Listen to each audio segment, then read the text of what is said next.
ಸಾಹಸ ಸಿಂಹ ವಿಷ್ಣುವರ್ಧನ್ ರವರ ದತ್ತಪುತ್ರರಾದಂಥ ಶ್ರೀಧರ್ ಮೂರ್ತಿ ಅವರಿದ್ದಾರೆ. ಅವರು ಸತತವಾಗಿ 35 ವರ್ಷಗಳ ಕಾಲ ವಿಷ್ಣುವರ್ಧನ್ ಅವರೊಂದಿಗೆ ಒಡನಾಟ ಇಟ್ಕೊಂಡಿದ್ದವರು, ಅವ್ರ ಜೊತೆ ಇದ್ದಂಥವ್ರು. ಬನ್ನಿ ವಿಷ್ಣುವರ್ಧನ್ ಕುರಿತು ಕೆಲವೊಂದು ವಿಚಾರಗಳನ್ನ ಕೇಳ್ತೀನಿ, ಅವ್ರು ಏನು ಹೇಳ್ತಾರೆ ಇದ್ರ ಬಗ್ಗೆ ಕೇಳೋಣ. ಸರ್ ನಮಸ್ಕಾರ. ನಮಸ್ಕಾರ ಸರ್. ಸರ್, ಈಗ 35 ವರ್ಷ ನೀವು ವಿಷ್ಣು ಸರ್ ಜೊತೆ ಒಂದು ಒಡನಾಟ ಇಟ್ಕೊಂಡಿದ್ದು, ಜೊತೆ ಇದ್ದವರು. ಹೌದು ಸರ್, ಅದ್ರ ಬಗ್ಗೆ ಹೇಳೋದಾದರೆ ಅವರ ಒಡನಾಟ ಒಂದು 35 ವರ್ಷ ಕಾಲದ್ದು. ಅವರು ನನಗೆ ತಂದೆಯ ಸಮಾನರಾಗಿದ್ದರು. ನಾನು ಅವರಿಗೆ ಮಗನ ಥರ ನನ್ನನ್ನು ನೋಡ್ತಾ ಇದ್ದಿದ್ದು. ಕೊನೆ ಕ್ಷಣದಲ್ಲಿಯೂ ಕೂಡ ನನಗೊಂದು ಆ ಒಂದು ಸ್ಥಾನವನ್ನು ಕೊಟ್ಬಿಟ್ಟು ಹೋದರು ಅವರು. ಅವರಿಗೆ ಅಗ್ನಿಸ್ಪರ್ಶವನ್ನು ಮಾಡುವಂತಹ ಒಂದು ಭಾಗ್ಯ ನನಗೆ ಸಿಕ್ಕಿದ್ದು. ನನಗೆ ನಿಜವಾಗ್ಲೂ ನಾನು ಯಾವ ಒಂದು ಇದು ಮಾಡಿದ್ದೇನೆ ಗೊತ್ತಿಲ್ಲ, ಯಾವ ಪುಣ್ಯ ಅಂತ ನನಗೆ ಗೊತ್ತಿಲ್ಲ. ನಮ್ಮ ತಂದೆ ತಾಯಿ ಮಾಡಿದ ಪುಣ್ಯನೋ ಏನೋ ಗೊತ್ತಿಲ್ಲ. ಅದನ್ನು ಕೂಡ ಕೊನೆ ಕ್ಷಣದಲ್ಲೂ ಕೂಡ ನನಗೆ ಆ ಒಂದು ಇದನ್ನು ಕೊಟ್ಬಿಟ್ಟು ಹೋದರು, ಆ ತಂದೆಯ ಸ್ಥಾನವನ್ನು ಕೊಟ್ಬಿಟ್ಟು ಹೋದರು. ಹೀಗೇ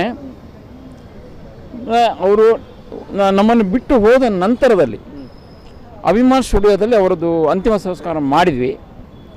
ಭಾಳಷ್ಟು ದಿವಸಗಳಿಂದ ಚೆನ್ನಾಗಿ ನಡ್ಕೊಂಡು ಹೋಗ್ತಾ ಇತ್ತಲ್ಲಿ. ಒಂದು 4-5 ವರ್ಷ ಚೆನ್ನಾಗೇ ನಡ್ಕೊಂಡು ಹೋಯಿತು. ತದನಂತರದಲ್ಲಿ ಏನಾಯಿತು ಅಂದರೆ ಅಲ್ಲಿ ಅಭಿಮಾನ್ ಸ್ಟುಡಿಯೋವ್ರದ್ದು ಮಾಲೀಕರಿಗೂ ಸ್ವಲ್ಪ ಏನೋ ಪ್ರಾಬ್ಲಮ್ ಆಯಿತು. ಅವರವರು ಫ್ಯಾಮಿಲಿನಲ್ಲೇನೋ ಪ್ರಾಬ್ಲಮ್ ಆಗಿಬಿಟ್ಟು ಆ ಒಂದು ಜಾಗ ಏನಿದೆ ಅದಕ್ಕೆ ಸ್ವಲ್ಪ ಪ್ರಾಬ್ಲಮ್ ಮಾಡಲಿಕ್ಕೆ ಶುರು ಮಾಡಿದರು. ಸರ್ಕಾರನೂ ಸ್ಪಂದನೆ ಮಾಡಲಿಲ್ಲ, ಅವರು ಅಭಿಮಾನ್ ಸ್ಟುಡಿಯೋವರು ಸ್ಪಂದನೆ ಮಾಡಲಿಲ್ಲ. ಇದು ಗೊಂದಲಗಳು ಭಾಳಷ್ಟು ನಡ್ಕೊಂಡು ಬಂತು. ನಂತರದ ಮನೆಯವರು ಏನು ಮಾಡಿದರು, ನಮಗಿದು ಬೇಡ, ನಾವು ಇಲ್ಲಿ ಕಾಲಿಡೋದಿಲ್ಲ, ನಮ್ಗೆ ಬೇರೆ ಎಲ್ಲರೂ ಇದು ಮಾಡಿ ನಾವು ಹೋಗ್ತೀವಿ ಅಂತ ಅನ್ನೋದು ಮಾಡಿದರು. ಸರ್, ಈಗ ವಿಷ್ಣುವರ್ಧನ್ ಸರ್ ಬದುಕಿದ್ದಾಗ ಅವರ ಮತ್ತು ಅವ್ರ ಫ್ಯಾಮಿಲಿ ಒಡನಾಟ ಮತ್ತು ನೀವು ಯಾವ ಥರ ಇದ್ರಿ, ಒಂದು ಒಡನಾಟ ಯಾವ ಥರ ಇತ್ತು ಅದ್ರ ಬಗ್ಗೆ? ನಾವೊಂದು ಮನೆಯವ್ರ ಥರನೇ ಇದ್ವಿ ಎಲ್ಲ. ಒಂದು ಹೌದು, ಅವರು ನನ್ನ ತಾಯಿ ಸಮಾನ. ಅವ್ರ ವಿಷ್ಣುಜಿಯವರ ತಾಯಿ ಇರ್ಬೋದು, ವಿಷ್ಣುಜಿಯವರ ತಾಯಿ ಅಂತ ಅಣ್ಣ ಇರ್ಬೋದು, ಎಲ್ಲರೂ ಅಷ್ಟೇ. ಅವರ ಕುಟುಂಬದ ಎಲ್ಲರೂ ಭಾಳ ಚೆನ್ನಾಗಿ ಆತ್ಮೀಯತೆಯಿಂದಿದ್ವಿ. ನನಗೆ ಚಿಕ್ಕ ವಯಸ್ಸಿನಲ್ಲಿ ನನ್ನ ತಂದೆನ ಕಳ್ಕೊಂಡೆ, 8 ವರ್ಷದಲ್ಲಿ ನನ್ನ ತಂದೆನ ಕಳ್ಕೊಂಡೆ. ಇವ್ರ ಜೊತೆಗೆ ಬಂದ ಮೇಲೆ ನನಗೆ ಆ ಸ್ಥಾನವನ್ನು ಕೊಟ್ಟು ನಾನು ಮನೇಲಿ ಒಬ್ಬನಾಗಿ ಅವ್ರ ಜೊತೆಗಿದ್ದೆ. ನೀವು ಅವ್ರ ಜೊತೆ ವಿಷ್ಣು ಸರ್ ಜೊತೆ ಸೇರಿದಾಗ ನಿಮಗೆ ಏಜ್ ಎಷ್ಟು? ನನಗೆ 14. ಹೌದು. 14 ವರ್ಷದಿಂದ ಈಗ ಎಷ್ಟು ಸರ್ ಏಜ್ ನಿಮಗೆ? ಇವಾಗ 64. ಇವಾಗ 64. ಹೌದು. 14 ವರ್ಷದಿಂದ ನೀವು ಜೊತೆನೇ ಇದ್ರಿ? ಹೌದು. ಮರಣ ಅಪ್ಪವರೆಗೂ ಜೊತೆಲೇ? ಹೌದು ಇದ್ದೆ.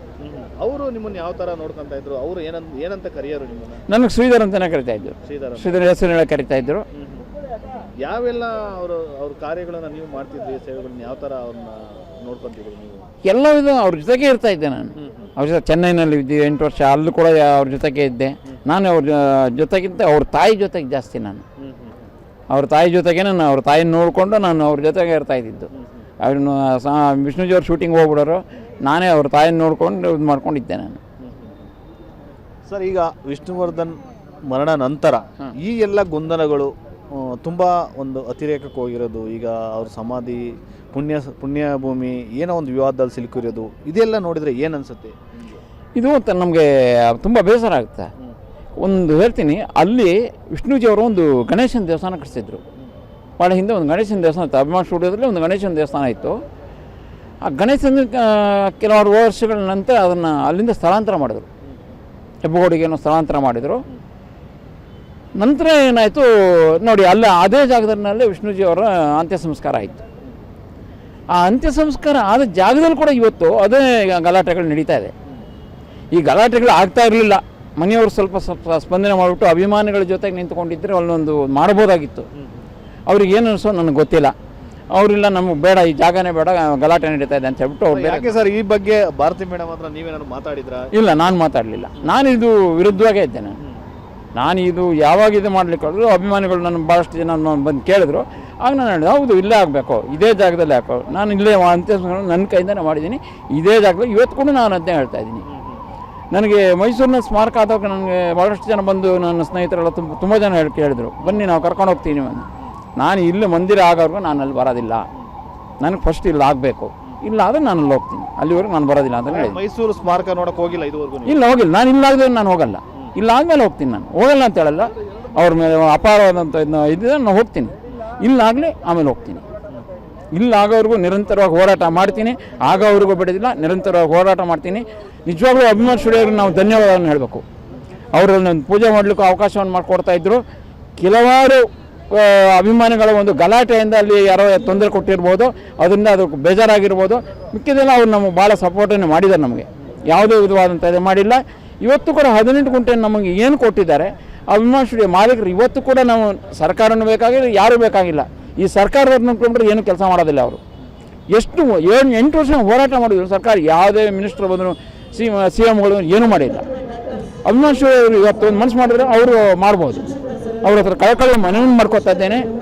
ಯಾವುದೇ ಒಂದು ನಿಮಗೆ ಮನಸ್ತಾಪ ಇದ್ರೂ ಸಹ ಅದನ್ನು ಬಿಟ್ಟು ಮುಂದಿನ ದಿನಗಳಲ್ಲಿ ನಾವು ಅದನ್ನು ಮಾಡೋಣ. ನೀವೇ ವಹಿಸ್ಕೊಳ್ಳಿ, ನಮಗೇನಿಲ್ಲ, ಅವರೇ ಮಾಡಲಿ, ಏನು ತೊಂದರೆ ಇಲ್ಲ ನಮಗೆ. ನಾವಲ್ಲಿ ಪೂಜೆ ಮಾಡಬೇಕು, ವರ್ಷದಲ್ಲಿ 2 ಸರಿ ಪೂಜೆ ಮಾಡಬೇಕು. ನಮಗೆ ವಿಜೃಂಭಣೆಯಿಂದ ಮಾಡೋಣ. ಅವರನ್ನು ಸೇರಿಕೊಂಡು ಅವರ ಒಂದು ಅಭಿವೃದ್ಧಿನೂ ಆಗಲಿ. ಬಾಲಣ್ಣನ ಒಂದು ಸ್ಮಾರಕ ಇದೆ, ಅದು ಕೂಡ ಅಭಿವೃದ್ಧಿ ಆಗಲಿ. ಇದರಿಂದ ಅದನ್ನೂ ಆಗಲಿ ಅಂತ ನಾನು ಕಳಕಳಿ ಮನವಿ ಮಾಡಿಕೊಂಡು ಕಾರ್ತಿಕ್ ಅವರಲ್ಲಿ ನಾನು ಕಳಕಳಿ ಮನವಿ ಮಾಡ್ತಾಯಿದ್ದೀನಿ. ಒಟ್ಟಾರೆ ವೀಕ್ಷಕರೇ, ಇದು ನಟ ವಿಷ್ಣುವರ್ಧನ್ ಅವರ ದತ್ತುಪುತ್ರರಾದಂಥ ಶ್ರೀಧರ್ ಮೂರ್ತಿ ಅವರ ಮಾತು. ಒಟ್ಟಾರೆ ನಾವೇನೇ ಆಗಲಿ ಅಲ್ಲಿ ಪೂಜೆ ಮಾಡೋಕ್ಕೆ ಒಂದು ಅವಕಾಶ ಬೇಕು, ಅಲ್ಲಿ ಒಂದು ಪುಣ್ಯಭೂಮಿ, ಒಂದು ಅಭಿವೃದ್ಧಿ ಕಾರ್ಯ ಆಗಬೇಕು ಅನ್ನೋದು ಶ್ರೀಧರ್ ಮೂರ್ತಿ ಅವರ ಮಾತು. ಸ್ವಾದಿಷ್ಟತೆಯ ಸ್ವಾದ, ತಾಜಾತನದ ಆಹ್ಲಾದ, ಉತ್ತಮ ಆರೋಗ್ಯ ಮತ್ತು ಹೆಚ್ಚಿನ ರೋಗ ನಿರೋಧಕ ಶಕ್ತಿಯ ವೃದ್ಧಿಗೆ ಈಗ ನಿಮಗೆ ಸಿಗುತ್ತಿದೆ ಉತ್ತಮ ಗುಣಮಟ್ಟದ ಪೌಷ್ಟಿಕಾಂಶ Shri Vaidik millet health mix. ಇದು ಸಿರಿಧಾನ್ಯಗಳ ಸಂಪತ್ತು.